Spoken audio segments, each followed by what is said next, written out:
안녕하세요. 수신지도사 한승희 과장입니다.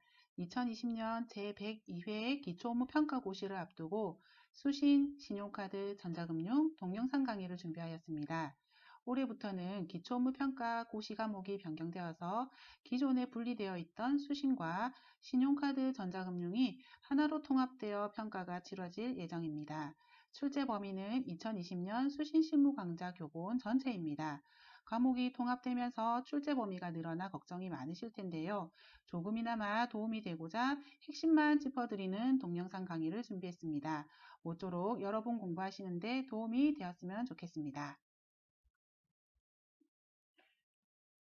오늘은 열심히 공부 시작해보려고 수신책을 펼치면 제일 먼저 만나게 되는, 그리고 제일 많이 줄이 그어져 있고 손때가 많이 탄 제1절 예금의 성질과 약관, 제2절 출납 규정에 대해 살펴보도록 하겠습니다.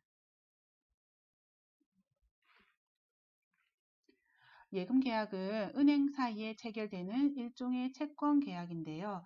은행은 수탁자로서 예금주로부터 금전의 소유권을 취득하고 이를 소비한 후 미리 정한 바에 따라 동액의 금전을 반환할 수 있는 임치 계약과 예금주가 예금의 의사를 표시하면서 은행에 금전을 제공하고 은행이 그 의사에 따라 금전을 받아서 확인해야 계약이 성립하는 요물 계약이 합쳐진 요물 소비 임치 계약이라고 볼 수 있습니다. 은행과 고객 간의 분쟁이나 사고가 발생하면 예금 계약의 성립 시기가 매우 중요하게 됩니다. 그러니 간단하게 살펴보도록 하겠습니다. 현금으로 입금하는 경우에는 창구에서 현금으로 입금 시 고객이 현금을 창구에 제시하고 직원이 이를 확인한 때에 예금 계약이 성립된다고 보고 있습니다. 현금으로 계좌 이체를 하는 경우에는 예금 원장에 입금의 기록을 한 때에 예금 계약이 성립된다고 보고 있습니다. 다음으로 당점권과 타점권의 입금인 경우에 예금 계약 성립 시기를 살펴보도록 하겠습니다. 당점권은 지급 제시 기간 안에 사고 신고 등 지급 거절 사유가 없고 그 결제를 확인한 때에 예금 계약이 성립된 것으로 봅니다. 타점권은 교환에 돌려서 부도 반환 시간이 지나고 그 결제를 확인한 때에 예금 계약이 성립되는 것으로 보고 있습니다. 다만 타점권이 자기압 수표로 지급 제시 기간 안에 사고 신고가 없고 틀림없이 결제될 것이라고 확인한 경우, 조회필 같은 것을 말하는 거겠죠. 이러한 경우에는 예금 원장에 입금의 기록이 된 때에 예금의 계약이 성립된다고 보고 있습니다. 금융기관과 고객과의 예금 계약 거래는 약관에 의해서 이루어지고 있습니다. 약관은 계약의 당사자가 다수의 상대방과 계약을 체결하기 위해서 일정한 형식으로 미리 마련한 계약의 내용을 말하는데요. 은행은 불특정 다수의 거래처와 대량의 거래를 계속적 반복적으로 처리하고 있기에 일일이 계약을 맺지 않고 정형화, 획일화하여 계약 내용을 정하고 있습니다. 제일 먼저 예금거래 기본 약관을 한번 살펴보도록 하겠습니다. 은행 업무 보시면서 약관을 들여다보신 적이 얼마나 있으신가요? 시험을 앞두고 이번 기회에 한번 살펴보시기 바랍니다.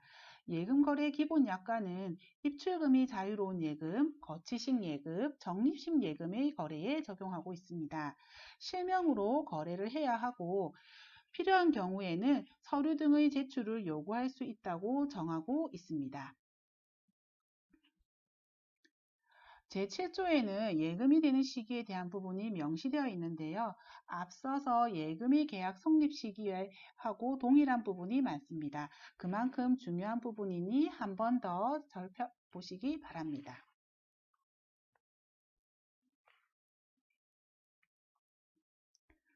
통장으로 지급 해지를 할 때에는 신고한 비밀번호, 거래인감 또는 서명감이 일치하는 경우 청구서의 제출에 의해서 처리가 가능합니다.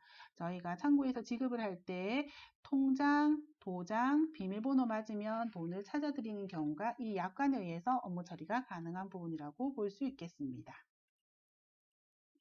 다음으로 살펴볼 입출금이 자유로운 예금의 약관은 예치기간을 정하지 않고 자유로운 입출금이 가능한 예금을 대상으로 하고 있습니다. 제2조에서는 예금의 종류별 이자 계사 기준일을 정하고 있습니다. 보통 예금은 매년 5월 11월의 셋째 일요일이 이자 계산 기준일이 됩니다. 최초 예금일로부터 기준일 전날까지 매일의 최종 잔액을 평균하여 고시이율로 이자를 적용하여서 원금에 더하고 있습니다. 그리고 이자 지급 외에 최종 거래일로부터 5년까지는 미리 정한 방식으로 지급하고 최종 거래일로부터 5년이 경과한 날부터는 이자를 원금에 더하지 않고 계좌를 해지하거나 추가 입출금 거래가 발생하면 일괄 계산하여 지급하고 있습니다. 표에서 보시다시피 보통예금, 자유저축예금, 기업자유예금, 가계당좌예금의 이자 계산 기준일을 확인할 수 있습니다. 참고로 다음 표는 현재 수신 이율표의 일부분입니다. 보시다시피 당좌 예금의 경우에는 무이자이고 대신에 당좌 개설 보증금에 있어서 0.01% 이자율이 적용되고 있습니다. 그리고 가계당좌 예금, 보통예금, 자유저축예금의 이율은 0.01%입니다. 그리고 약관에서 거래중지 계좌에 대한 사항도 정해놓고 있는데요. 예금 잔액이 10,000원 미만이고 1년 이상 입출금 거래가 없는 계좌, 그리고 10,000원 이상이고 50,000원 미만이고 2년 이상 입출금 거래가 없는 계좌, 그리고 예금 잔액이 50,000원 이상 100,000원 미만이며 3년 이상 입출금 거래가 없는 계좌들은 거래중지 계좌로 따로 관리하여서 조회나 입출금 거래 등의 제한을 하고 있습니다. 거래중지계좌로 관리하고 있는 계좌를 재개를 하기 위해서는 금융거래 목적 확인서 등 서류를 진구해서 금융거래 목적을 확인한 후 거래를 재개할 수 있습니다. 이자 계산 기준일에 관한 기출문제입니다. 기존에 출제가 많이 되었던 문제이기에 한 번 더 살펴보시면 좋겠습니다.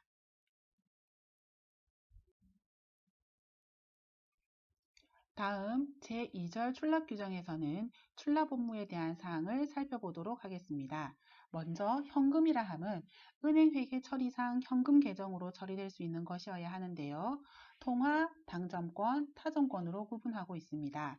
통화는 한국은행권 지폐와 주화를 말하고 당점권은 수납 영업점에서 즉시 현금으로 지급할 수 있는 당행 및 타행 발행 자기압수표를 말하며 타점권은 통화와 당점권을 제외한 어음, 수표 및 재증서로 교환 제시가 가능한 것을 말합니다. 출납규정 8조에서는 현금 시잭에 과부족이 생겼을 때 처리 방법을 규정하고 있습니다.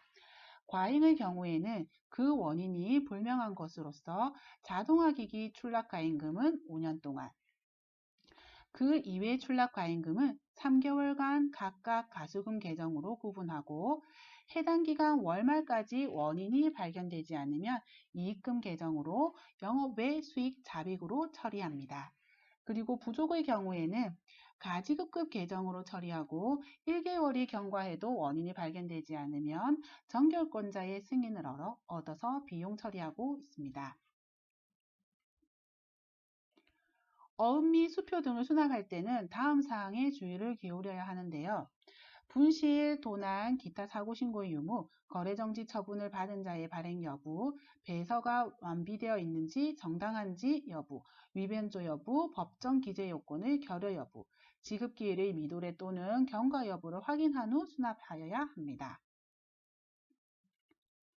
원화 현수성에 관한 업무 처리 시 현송사고 방지를 위해 기준을 준수하도록 하고 있는데요.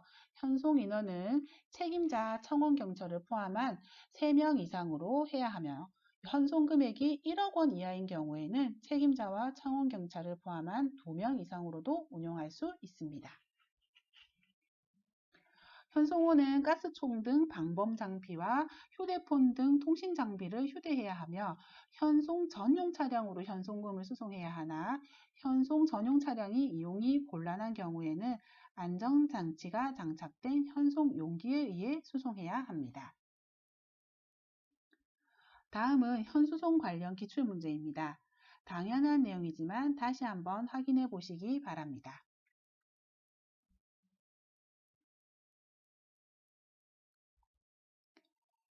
이상 수신 일반 예금의 성질과 약관 출납 규정에 대한 동영상 강의를 마치도록 하겠습니다.